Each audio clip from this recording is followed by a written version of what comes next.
Hello everyone, कैसे हैं आप सब। मैं हूं सुनील और आप देख रहे हैं कौनसल मैथ्स। दोस्तों, आज की इस वीडियो में हम एक ऐसे पेपर को सोल्व करेंगे जिसमें हमने 99 नंबर से क्वालिफाइड किया है। दोस्तों, ये एग्ज़ाम आपका हुआ था 29 दिसंबर 2022 में और इस वीडियो में हमारे कितने 99 मार्क्स आए थे। तो इस वीडियो में हम ईवीएस के 30 महत्वपूर्ण प्रश्नों को हल करेंगे। उसके बाद हम सीडीपी के 30 प्रश्नों को हल करेंगे।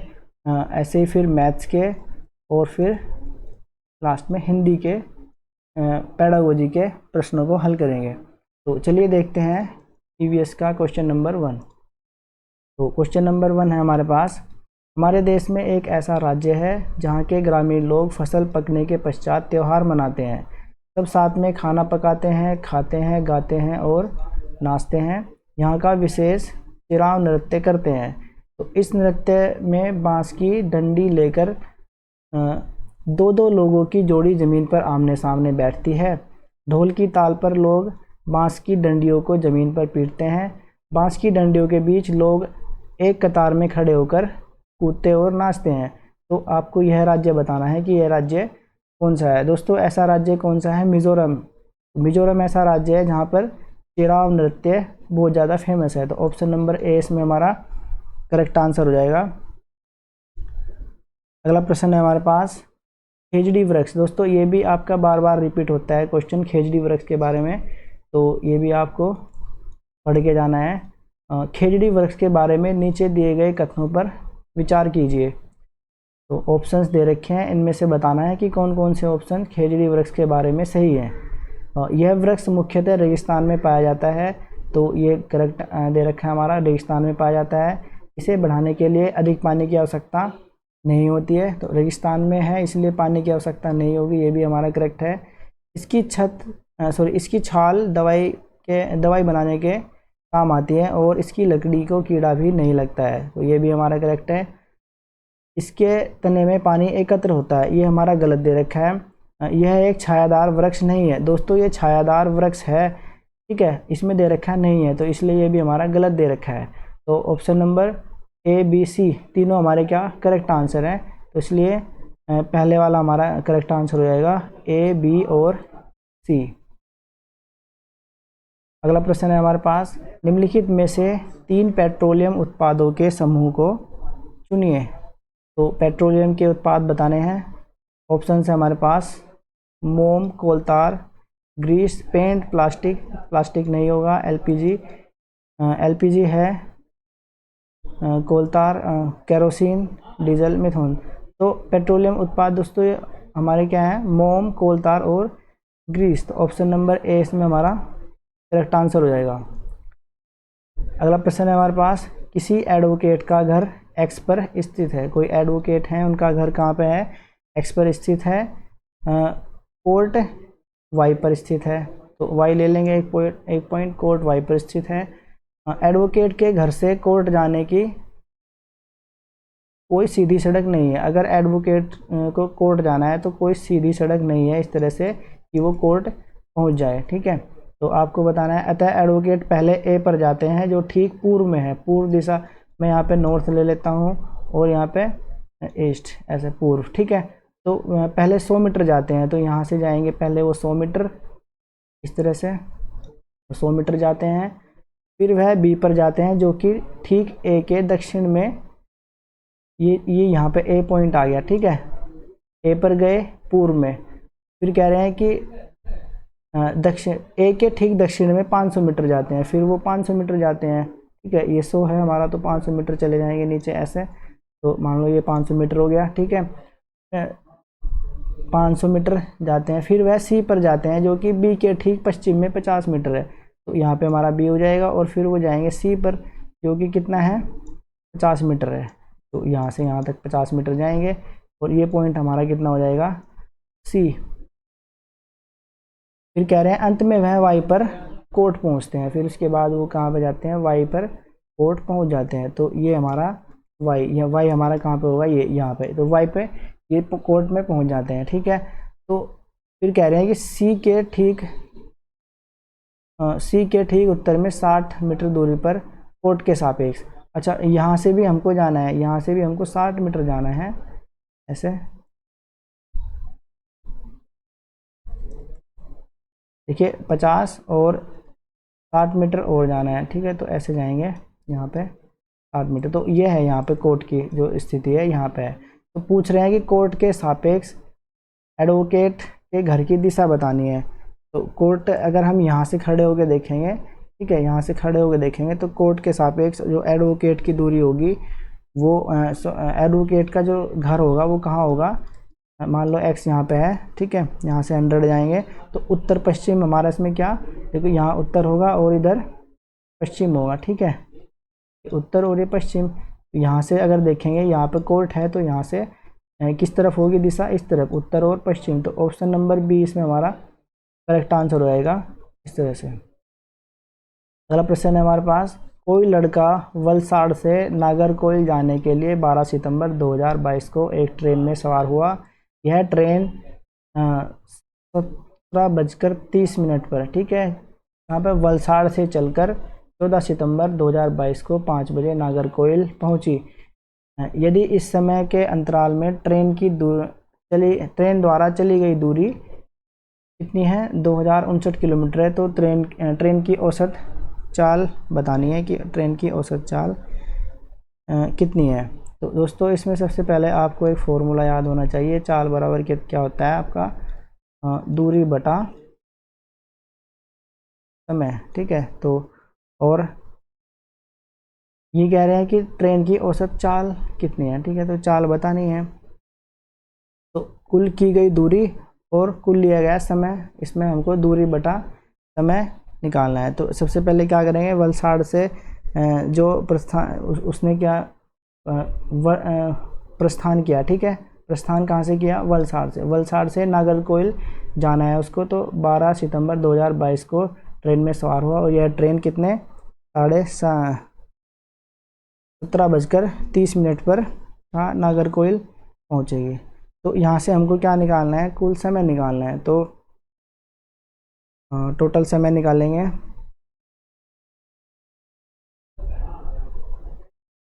सबसे पहले दूरी लिख लेते हैं। दूरी कितनी दे रखी है इसमें, 2059 किलोमीटर। तो जो कुल समय होगा हमारा,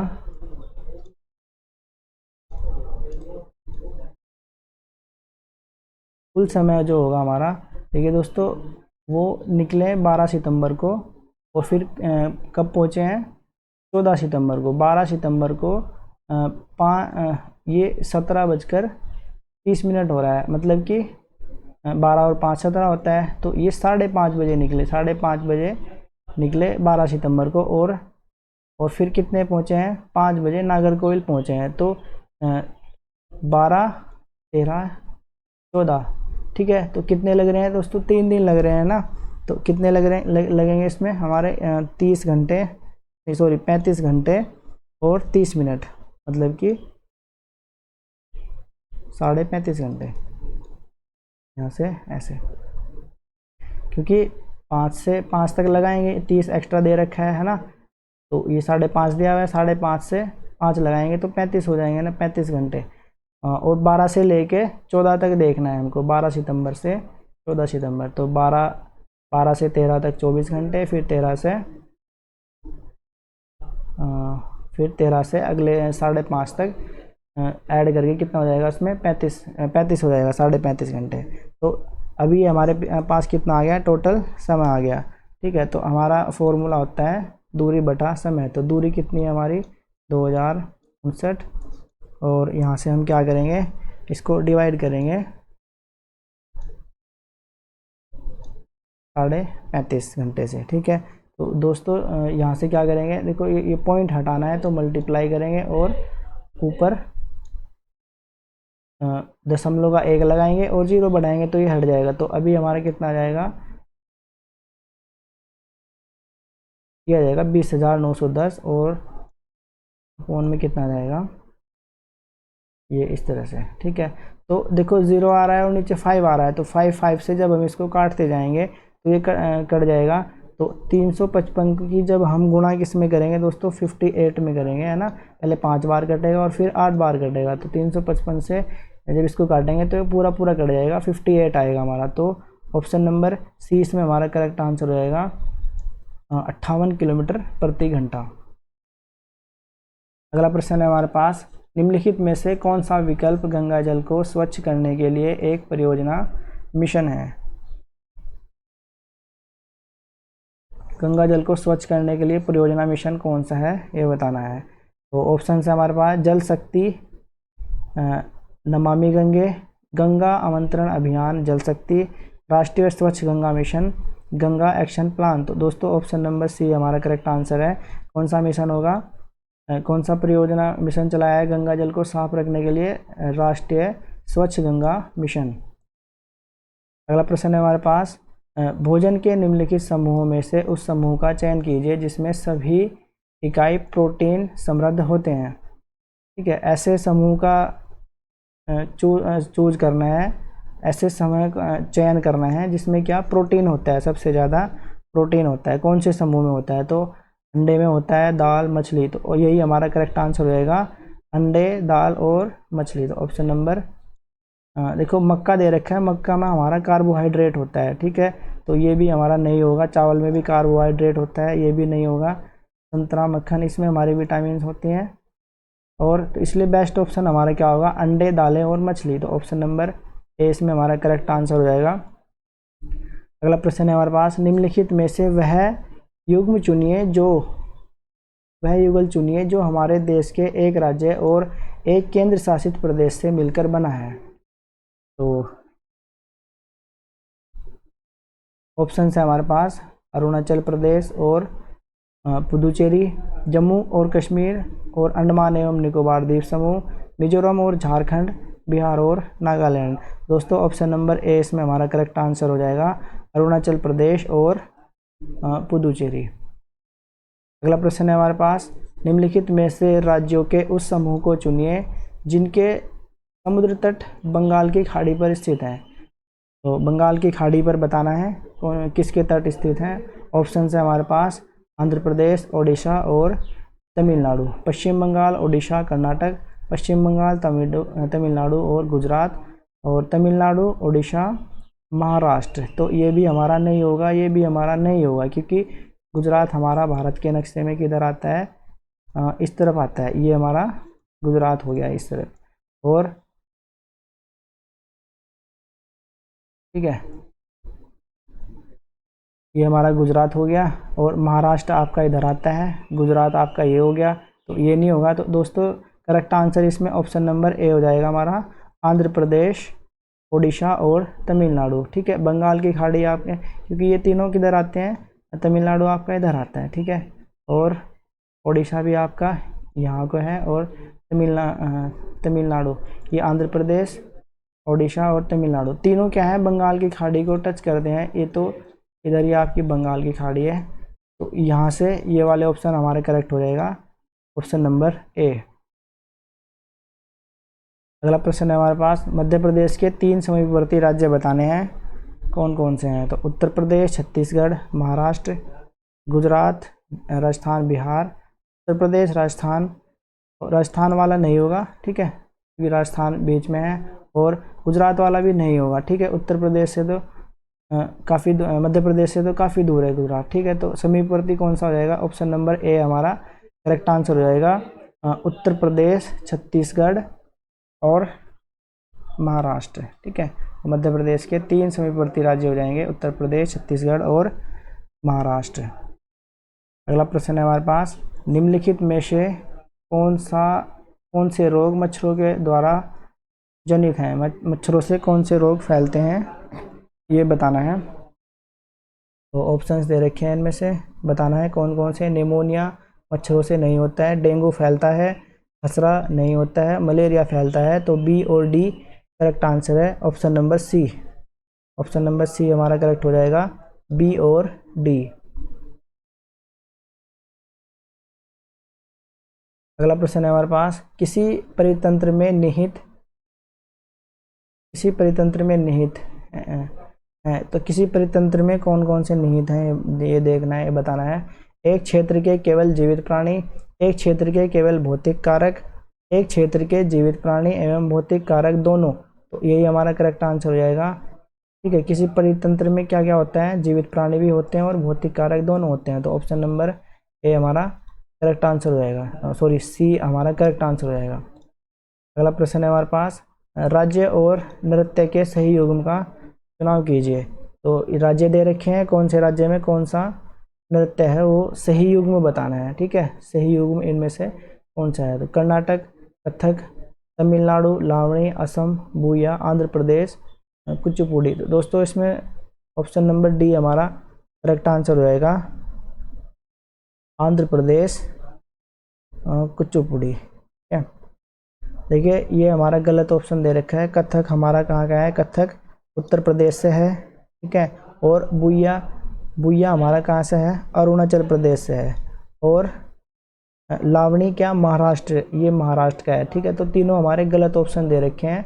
कथक उत्तर प्रदेश में है, लावणी महाराष्ट्र का नृत्य है, और जो बुया है वो अरुणाचल प्रदेश का नृत्य है। करेक्ट आंसर है हमारा आंध्र प्रदेश और कुचिपुड़ी, तो ऑप्शन नंबर डी इसमें हमारा करेक्ट आंसर हो जाएगा। अगला प्रश्न है हमारे पास, निम्नलिखित में से कौन सी एक पौधा घर गैस नहीं है, पौधा घर गैस कौन सी नहीं है ये बताना है। तो CO2, N2, NO2, CH4। दोस्तों ऑप्शन नंबर बी इसमें हमारा करेक्ट आंसर हो जाएगा। पौधा घर गैस कौन सी नहीं है, N2 नाइट्रोजन क्या पौधा घर गैस नहीं है।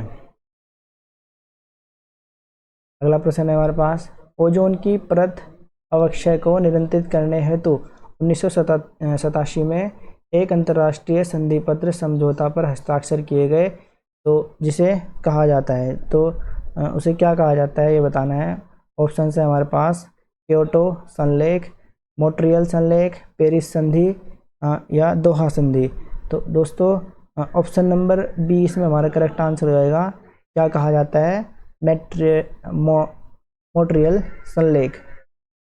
तो ऑप्शन नंबर बी इसमें हमारा करेक्ट आंसर हो जाएगा।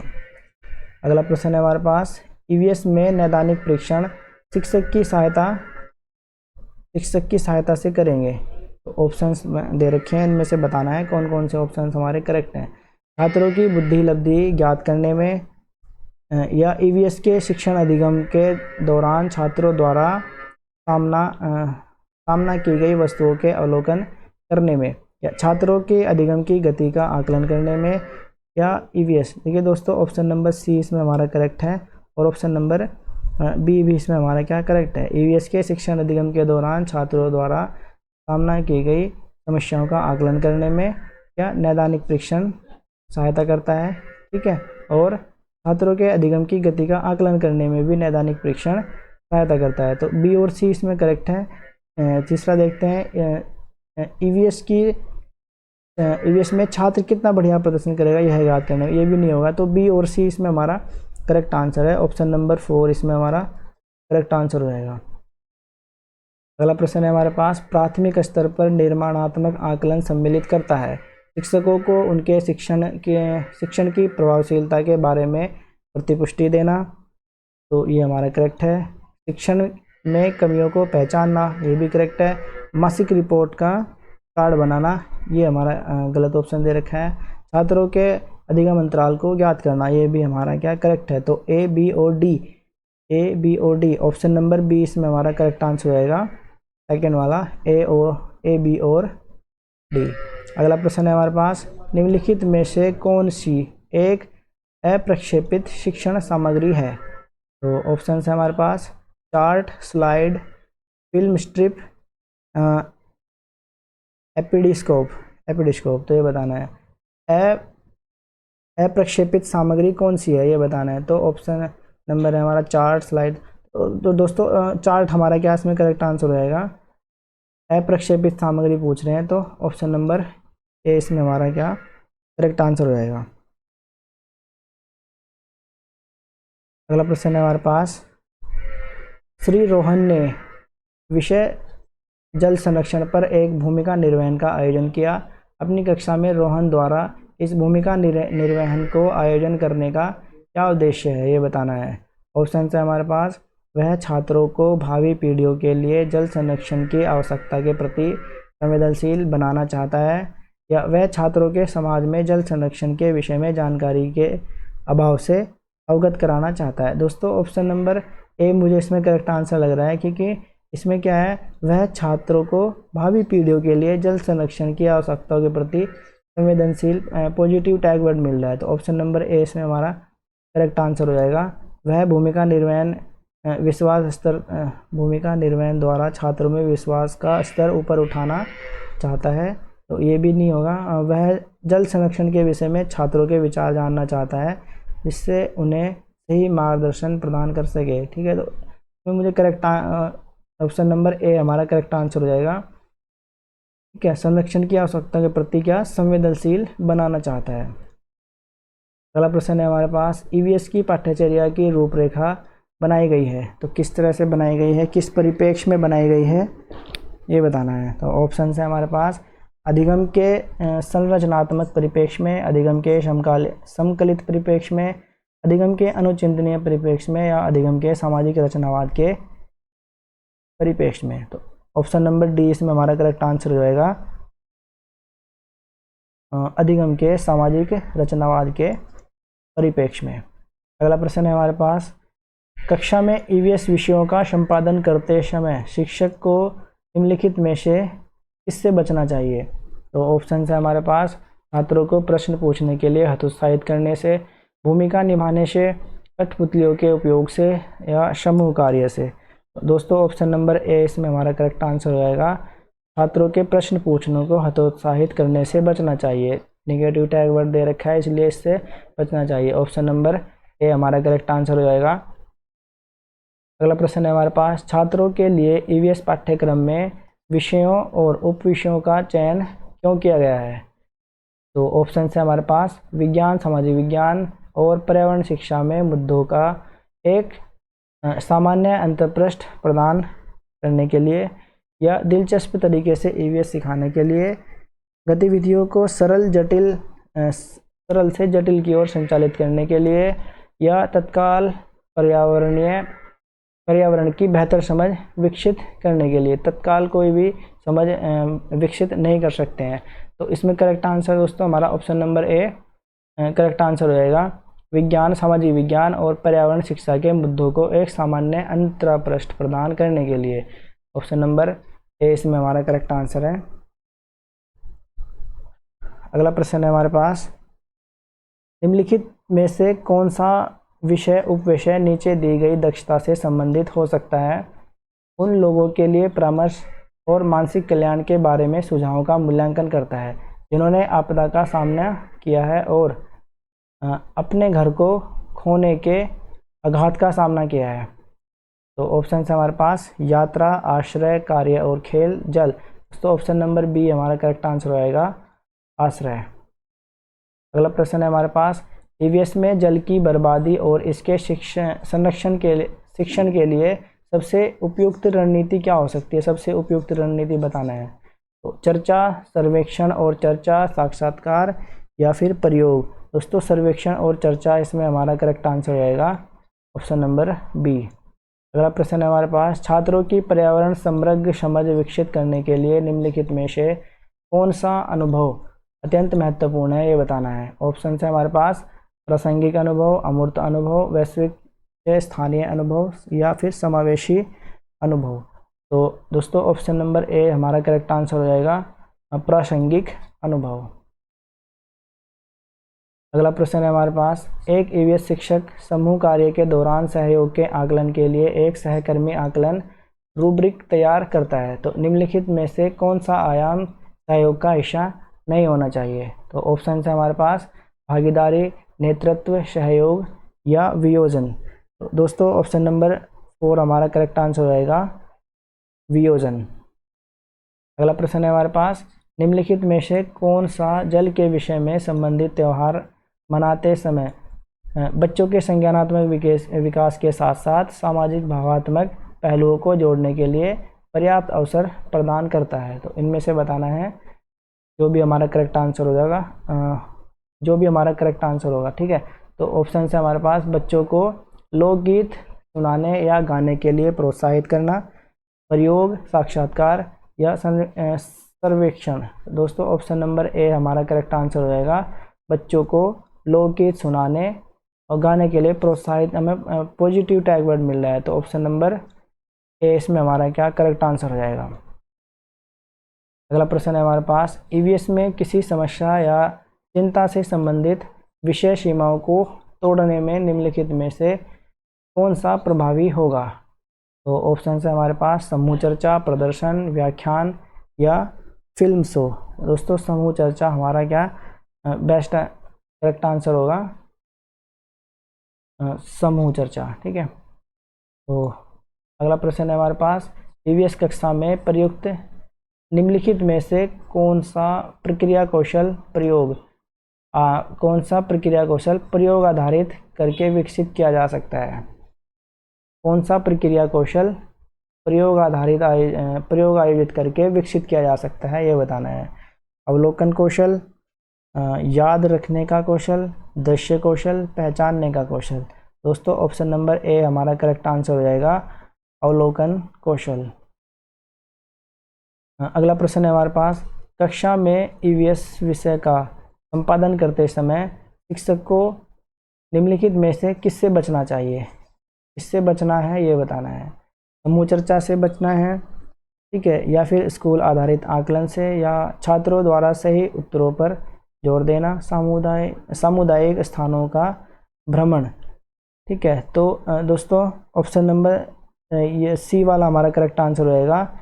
इससे बचना चाहिए, छात्रों द्वारा सही उत्तरों पर जोर देने से बचना चाहिए। हमें ये अपेक्षा नहीं करनी चाहिए कि प्रत्येक छात्र हमें क्या सही उत्तर देगा। ठीक है। तो इसलिए ऑप्शन नंबर सी इसमें हमारा करेक्ट आंसर हो जाएगा। तो दोस्तों इस वीडियो में हमने ईवीएस के 30 महत्वपूर्ण प्रश्नों को हल किया है। अगर आपको यह वीडियो अच्छी लगी है तो शेयर कीजिए अपने दोस्तों के साथ और सब्सक्राइब कीजिए हमारे चैनल को।